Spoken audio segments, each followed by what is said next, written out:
El tratado es insuficiente, no toca otros aspectos importantes de gobernanza económica y fiscal, porque las divergencias no son divergencias solo presupuestarias o de deuda pública en cada uno de los países, de ajuste, ya eso estaba previsto en el Pacto de Estabilidad. Las divergencias más graves que se han puesto de manifiesto a partir de esta crisis han sido divergencias de política económica que se reflejaban sobre todo en los desequilibrios de balanza de pago y de balanzas comerciales. La gente olvida, y hace muy poco tiempo, que España era el país que con ventaja cumplía mejor las condiciones del Pacto de Estabilidad y, aunque fuera un adorno, de crecimiento, porque ahora también es de crecimiento.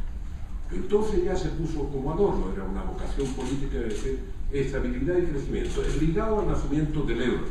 Pero es que en España se cumplía la estabilidad, más de 2% de superávit del Producto Bruto en 2007 y 37% de deuda. Y un crecimiento del 4% con un crecimiento del empleo del 5%. Bueno, el país de las maravillas de cumplimiento, mucho mejor cumplimiento que Alemania, mucho mejor que Francia, no digamos que Italia, que Portugal, que no sé cuánto, da igual. Entonces, ¿dónde estaba el problema?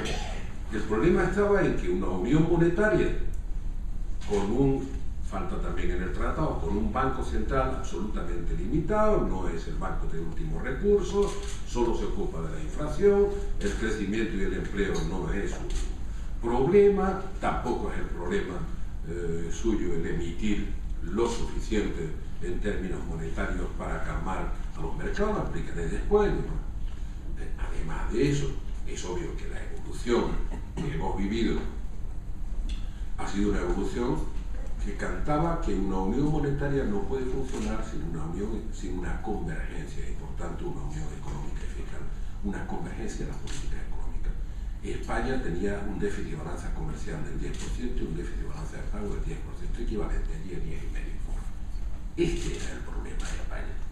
Por tanto, no era un problema de endeudamiento público ni de cumplimiento del Pacto de Estabilidad, era un problema de endeudamiento de país, de pérdida de competitividad por pérdida de productividad acumulada a lo largo de años y de crecimiento sobre la base de un consumo interno que dependía de un ahorro que no era nuestro, que era el ahorro exterior, favorecido como un incendio por unas tasas de interés desde el Banco Central Europeo que eran extraordinariamente favorables para olvidarse de la capitalización de las empresas y para aumentar el crédito hasta límites increíbles, créditos por debajo de la inflación, eran créditos demasiado baratos como para despreciarlos.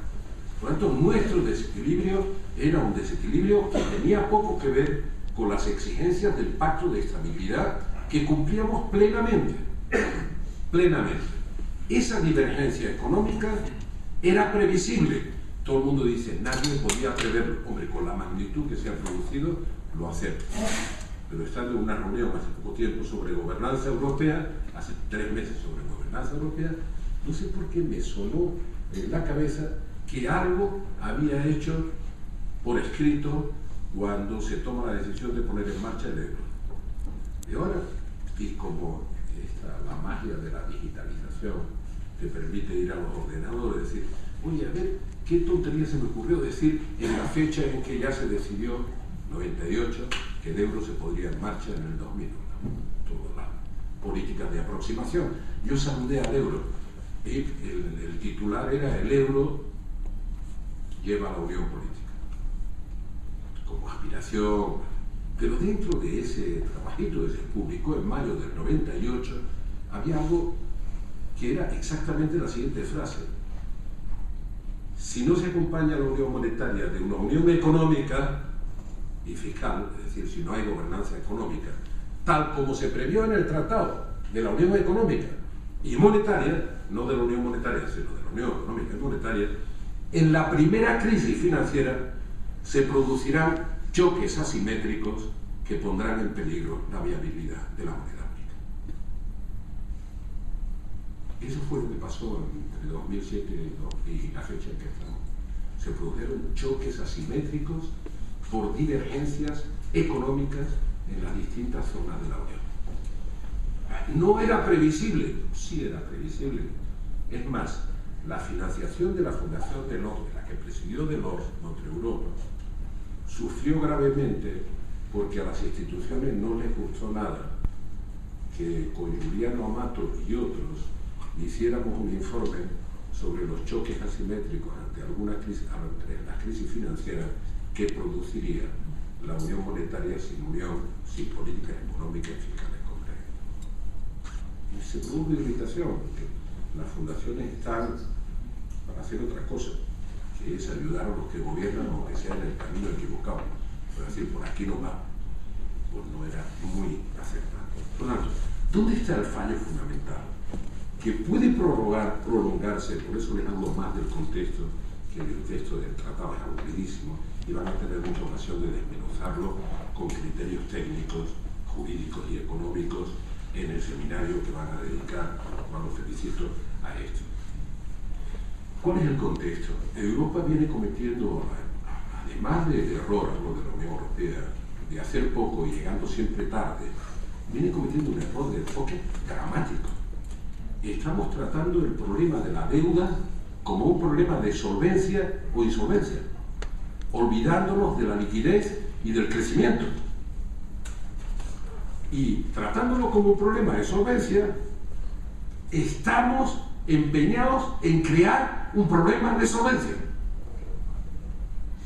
Como nos olvidamos de la liquidez y del crecimiento, la contracción de la economía es una contracción que va a producir menos ingresos, por tanto menos capacidad de pagar la deuda acumulada y de reducir seriamente el déficit que se ha producido como consecuencia de la implosión del sistema financiero y todas sus secuelas sociales.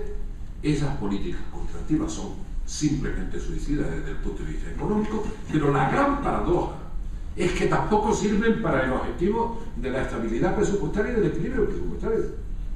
Eso es lo que más rabia da. Decimos, usted se va a sacrificar hasta no se sabe dónde con los recortes, porque no hay un solo día donde no se anuncie un nuevo recorte, técnica que se le reprochaba a Zapatero en cualquier país, y te aplaudan desde Bruselas diciendo, eso está bien, ese es el buen camino, esperamos más. Esto parece, de verdad parece, así lo distendemos, una carrera de galgos corriendo detrás de una liebre mecánica que alguien está manejando.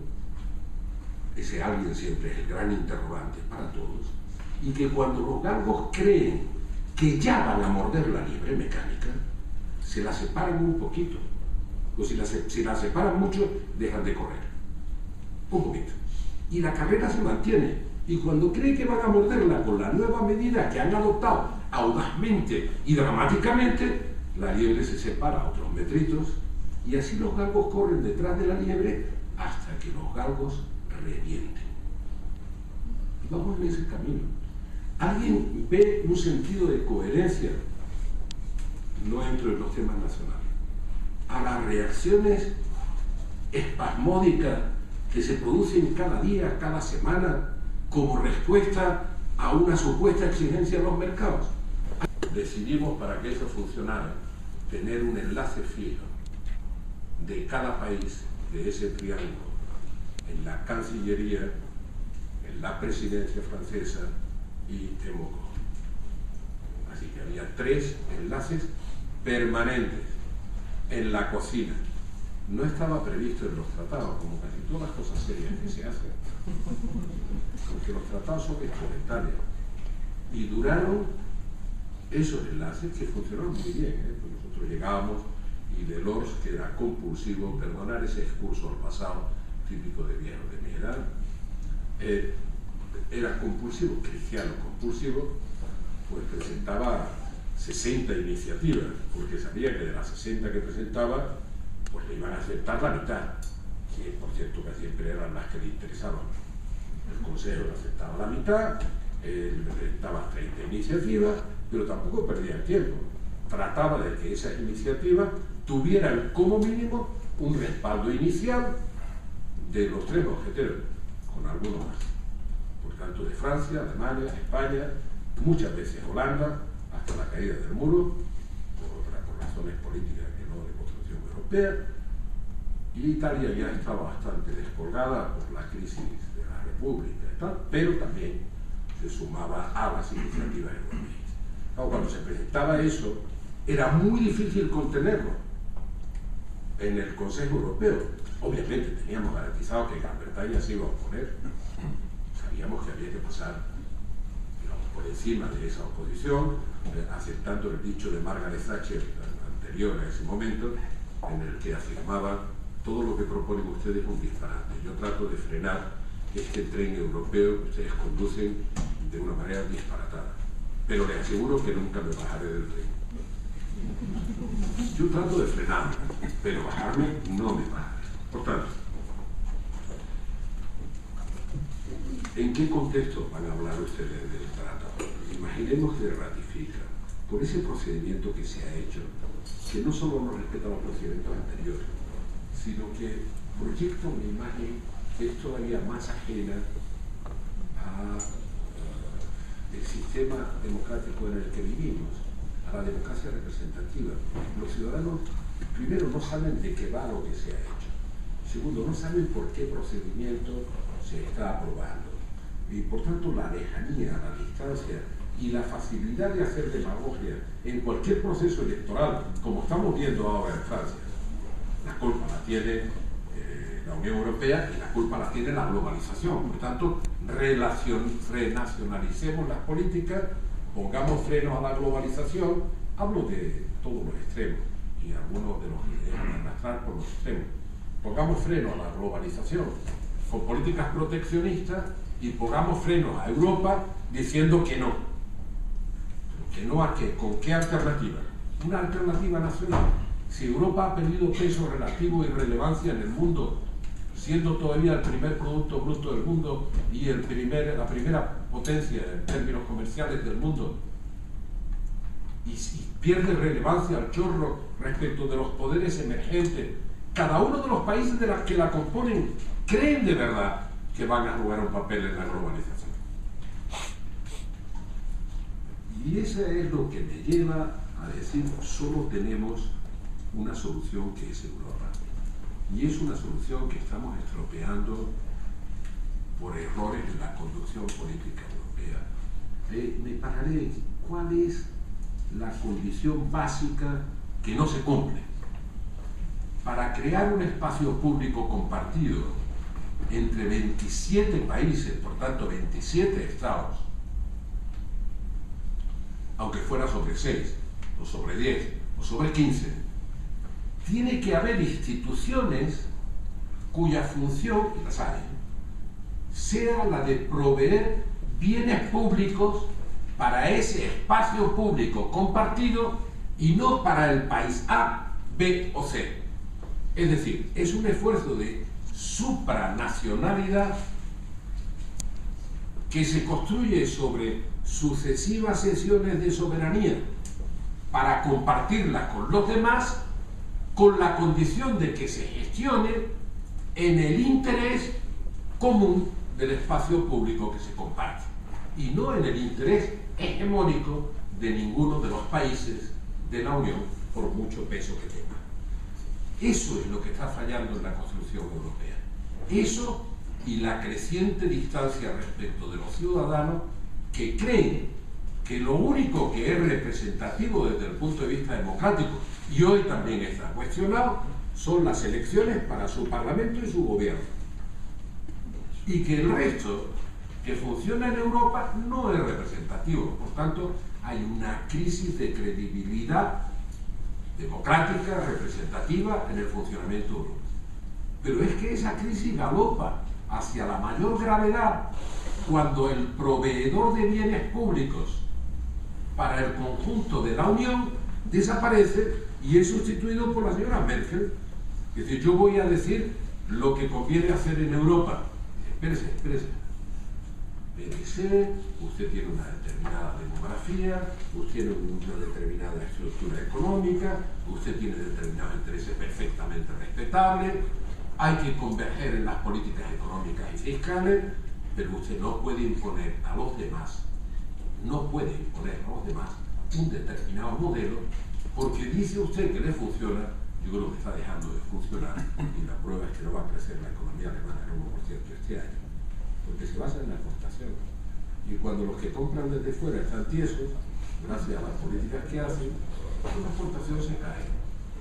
Y como el consumo hace 15 años que no aumenta en Alemania, que no se mueve, pues la economía se va otra vez al 1%. ¿Cuál es el problema estructural de Alemania? Que otros países no comparten y que condiciona la política, pero que la condicione para Alemania me parece bien, pero que la condicione para quien no tiene esos problemas me parece muy mal. Me parece una ceguera política, diciendo yo veo los intereses que son míos. ¿Cómo es posible que los intereses de los demás no coincidan con los míos? Es que los demás están equivocados. No, mire usted tiene un 38% de la población que o depende de la pensión o depende de la renta, del ahorro transformado en renta, un 38% de la población que es rentista, en el sentido noble del término, no rentista en el sentido depredador. A ese 38% de la población que vota, no le preocupa que la economía crezca un 3 o un 4%. Lo que le preocupa es que la inflación no le quite poder adquisitivo. Por tanto, ya que la economía crece el 1% y la inflación crece menos que la rentabilidad de su propio ahorro, sea, repito, pensionista y o ahorrador, hay un 38% de gente que no se preocupa del crecimiento de la economía. Claro, si eso lo traslada uno a España, tenemos que seguir creyendo que tenemos mucho más paro, de verdad, que Grecia y mucho más paro que Portugal, ¿de acuerdo? Los dos buenos. Bueno. Y ahora que hay otro gobierno, a mí me cuesta mucho creerlo. Y creo que a cualquier observador imparcial también. Y tenemos un paro lo suficientemente dramático como para decir, hombre, es que es 10 puntos más u 8 puntos más que Grecia o el doble que Portugal. Pues bueno, ¿qué le vamos a hacer? Así será. Pero bueno, en todo caso, para nosotros, esa dependencia de la renta no es nuestro problema. Nuestro problema es crecer y generar empleo. Y ese problema es el problema que tenemos que enfocar y resolver. ¿Va a ser sobre la misma técnica de lo que ha ocurrido ahora? ¿Hasta ahora? No. Ni siquiera menosprecio la construcción. Va a ser sobre nuevas plataformas o nuevos avances económicos y tal. Pero hasta ahora, lo que nos exigen es una broma. Desde fuera, no contiene ni una sola medida anticíclica. Digo es una broma porque no nos exigen bajar el gasto de I+D+I. Al contrario, sé que en Bruselas hay una profunda irritación porque se haga eso. Más otros detalles, pero da igual. Nos exigen un ajuste brutal y vamos en el camino del ajuste brutal. ¿De acuerdo? En medio de ese ajuste brutal no he encontrado una sola medida anticíclica. Todas son en favor de este ciclo maldito en el que estamos. Hombre, salvo que la amnistía fiscal sea anticíclica.